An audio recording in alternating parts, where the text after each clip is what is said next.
Leonardo, y ya en el plano local, porque las preguntas son similares y evidentemente las preocupaciones también. En esta oportunidad es Ricardo de Castelar, preocupado por la situación local, pregunta ¿en cuánto puede afectar todo esto en nuestro país? Es muy buena la pregunta. Hoy por hoy se habla mucho en los diarios del blindaje de la Argentina. Es cierto en parte porque esta crisis internacional todavía no ha afectado a los activos emergentes y fundamentalmente a los commodities. Somos un país que vende materias primas. Las materias primas siguen en buenos niveles, con lo cual no tenemos hoy por hoy demasiados problemas. ¿Cuál es el antecedente que tenemos en este sentido? Justamente el comienzo de la crisis del 2007-2008. En esos momentos los emergentes seguían subiendo, el dólar seguía perdiendo valor, los commodities seguían mejorando hasta que el sistema financiero americano finalmente se precipitó. Y ahí no hubo decoupling y no hubo refugio posible. Es decir, que Argentina tiene un riesgo de caer en esta situación global, no por Argentina per se, la verdad que nuestros fundamentos son muy buenos, pero sí, si finalmente hay una salida desordenada, no hay una salida política consensuada, hay una salida desordenada donde colapse el sistema financiero europeo, en donde finalmente eso se traslade a un refugio de los inversores que ya no busquen el oro, el franco suizo que no se lo deja apreciar más, u otras monedas, sino que directamente vaya al histórico refugio que era el dólar. Eso precipita una caída de los commodities, esa caída de commodities precipita obviamente una caída de emergentes. Es un escenario hoy por hoy el de menor probabilidad, es el evento discreto, es el de un día nos levantamos y la crisis no se resolvió políticamente como debería o como se resolvió por ejemplo en Estados Unidos, y en ese escenario claramente el nivel de actividad, el crecimiento económico, las exportaciones, todo se vería afectado. Por suerte es por ahora el escenario de menor probabilidad, así que hay que seguir muy atento a la evolución de los eventos internacionales, porque son los que nos pueden provocar algún tipo de ruido o de trastorno. Leonardo Quialba, muchas gracias por ayudarnos a dar respuestas a nuestros televidentes. Nos reencontramos el martes próximo. Por favor, a vos, Ana, gracias. Nosotros hacemos una muy breve pausa y ya seguimos con Futuros y Opciones. Muchas gracias por esperarnos. Seguimos en Futuros y Opciones y Rubén, nos falló el análisis técnico, nos falló el análisis fundamental. Vamos por el sexto sentido femenino. Vamos por ahí. Vamos por ahí. Vamos a presentar a quienes nos van a ayudar para entender los mercados hoy. Paula Prenrow, amiga de la casa, muchísimas gracias por venir. ¿Qué tal? ¿Cómo están? No vino la semana pasada porque fue su cumpleaños. Y Ana Cohen, muchísimas gracias por venir, ya segunda vez también en este programa. Gracias por invitarme. Feliz cumpleaños. Antes de empezar, primera pregunta. Número 1 de Goldman Sachs, la que habla siempre, Avi Cohen. El de la CNN que habla siempre, Isaac Cohen. En Argentina, una de las personas más consultadas, Jorge Cohen. ¿Hay que llamarse Cohen para entender a los mercados o podemos todos? Podemos todos, pero además si los entendiéramos tan bien, no estaríamos acá tratando de entenderlos, digamos. Estaríamos retirados todos con un... Es verdad. Y te voy a robar una palabra que recién te escuché decir. Este divorcio que hay entre las ganas que tenemos la mayoría de los operadores de mercado, que es que el mercado suba, y las noticias que leemos cada mañana que son negativas. Hay como liquidez para que los mercados suban y noticias que no convalidan. Totalmente. ¿Qué crees que va a pasar o quién va a ganar esta pulseada? Yo no tengo claro quién va a ganar esta pulseada. Me parece que hay un estrés natural que los mercados están sufriendo por una democratización general, creo yo, de los actores del mercado en términos del acceso a las inversiones. Las malas noticias que uno anticipa que van a ser terribles para el mercado no siempre lo son. La disponibilidad de efectivo en la calle hace que los mercados no reaccionen tan mal y entonces tengan expectativas más positivas y salgan a comprar. Y al mismo tiempo noticias que uno capaz que no le asigna un peso enorme en términos negativos generan en el mercado unos pánicos y unas turbulencias que son difíciles de explicar solamente de los fundamentals o de los técnicos, con lo cual hiciste bien en apelar al sentido femenino, pero yo no tengo una respuesta. Pero me diste una clave, un segundito, te interrumpo un segundo, me diste una clave para preguntarle a Paula Prenrow, porque en este caso, Portfolio Personal, la empresa donde trabajás, se dedica mucho al público minorista, ¿sí? Y trata de llegar bastante. Dicho esto, ¿qué percibís vos en la gente? ¿Más ganas, ganas de comprar o ya están todos comprados, desesperados, con miedo? No, lo que yo percibo hoy es una gran incertidumbre.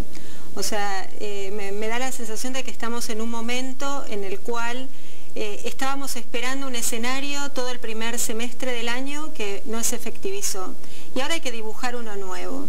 Entonces el inversor minorista tiene muy fresca la experiencia del 2008-2009 y también el inversor argentino tiene relativamente fresca la experiencia del 2001. Que por un lado hubo mucha destrucción de valor y de riqueza y por otro lado hubo muchas oportunidades. Entonces se debate, ¿no?, entre las ganas de estar adentro, pero también el poder saber cuál es el timing exacto para el momento de entrar. Y en eso tampoco me funciona el sexto sentido femenino porque, digamos, es que me incierto muchas veces.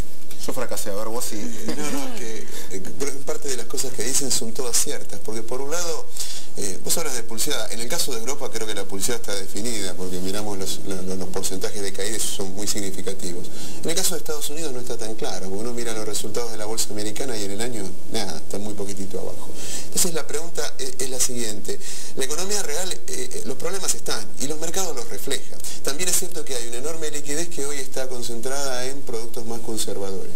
La primera pregunta que yo les haría es, intuición femenina, ¿ustedes creen que finalmente se va a verificar el peor pronóstico de la doble recesión o finalmente que esto es un evento dentro de una lenta recuperación? Porque desde el punto de vista de los fundamentos no es lo mismo la salida de los mercados en una u otra situación. Sí, bueno, me miran a mí. Es para las dos. Mi sensación es que vos fuiste muy atinado en la apertura, cuando vos hablabas del ruido político que se genera y que esto impacta y cae sobre las reacciones de los mercados y de las economías, digamos. En la medida en la que vos tengas una radicalización y una polarización de las opiniones en Estados Unidos, que es lo que el inversor de todos los días recibe cuando llega a su casa y abre el diario o prende el noticiero. Y en Europa, conflictos sociales y cuestiones que tienen que ver con falta de reacción política o como lo que a uno le gustaría ver, me parece que puede haber algún riesgo eventual. Yo no lo veo como un escenario hoy, toda vez que los emergentes siguen funcionando, que Estados Unidos crece en menor medida, pero sigue creciendo. El problema estructural de Europa es lo que va a definir, pero me parece que la clave está más en la política, para definir si hay una W, como estábamos hablando, o una L, o lo que fuera de las letras que estamos tratando de predecir que van a ocurrir, digamos. ¿Y qué debería pasar? O sea, ¿qué señal ustedes pueden ver? No la solución, porque obviamente creo que ni los propios políticos la tienen. Pero ¿qué cosas les dirían? Bueno, ahora sí, con esto por lo menos tenemos un escenario de tranquilidad y con las caídas tan fuertes que tuvieron los mercados, puede salir, podemos tener un tiempo de recuperación. Bueno, a mi entender, el problema principal está en Europa, ¿no? Ana mencionaba, hay una cuestión política, de liderazgo político clara, de una cuestión de coordinación también, de medidas que en este momento estamos esperando que sean medidas monetarias. La diferencia entre el 2008-2009 y hoy es que ya no tenemos tanto espacio para la política fiscal, para seguir expandiendo el gasto. Entonces hoy la mirada está puesta en los bancos centrales, en el Banco Central de Estados Unidos y en el Banco Central de Europa. Y me parece que lo que por lo menos el mercado está esperando es una señal clara en este respecto y que se decida finalmente Europa a monetizar parte de la deuda, ¿no? Que es hasta ahora donde está la gran diferencia entre cómo actuaron coordinados durante el inicio de la crisis, digamos, bajaron al unísono las tasas de interés, expandieron algo la cantidad de dinero, pero cuando hubo que aumentar la dosis, Europa se retrajo, mientras que Estados Unidos continuó. Y vemos, claro, y vemos que hoy, quizás, vos estabas diciendo, Estados Unidos no tiene un problema tanto económico sino político, pero Europa sí tiene un problema de exceso de deuda, no tiene un problema económico además del problema político. Igual a esa comparación en algún punto también me parece, no digo odiosa, pero complicada, porque Estados Unidos es un país y tiene un banco central. Exacto. Europa no es un país, es la comunión de un montón de países con ideologías, culturas y momentos completamente distintos. Ese es el problema para la toma de decisiones. Por eso me parece que volvemos a lo político. Volvemos, claro, de ese lado que es muy difícil definir de mercado. Pero déjeme llevarlas a mercado y si podemos también entrar en la Argentina, ¿no? Una de las cosas que decíamos en el avance es el poder del minoritario hoy. esta democratización de las inversiones, que a través de los fondos comunes de inversión toman decisiones de rescates o suscripciones, mucho más importante que el poder que tiene el portfolio manager tratando de manejar esas inversiones. Dicho esto, ¿justificamos o tiene sentido esa compra de dólar minorista, o vos le dirías, mira, hay bonos, sé que sabes mucho de esos temas, que podés canalizar mucho mejor tu inversión, es hora que le pierdas el miedo a invertir en Argentina en otras variables, o respetá tu miedo y más vale seguir tu intuición? Me parece que a nivel local está operando mucho la cautela.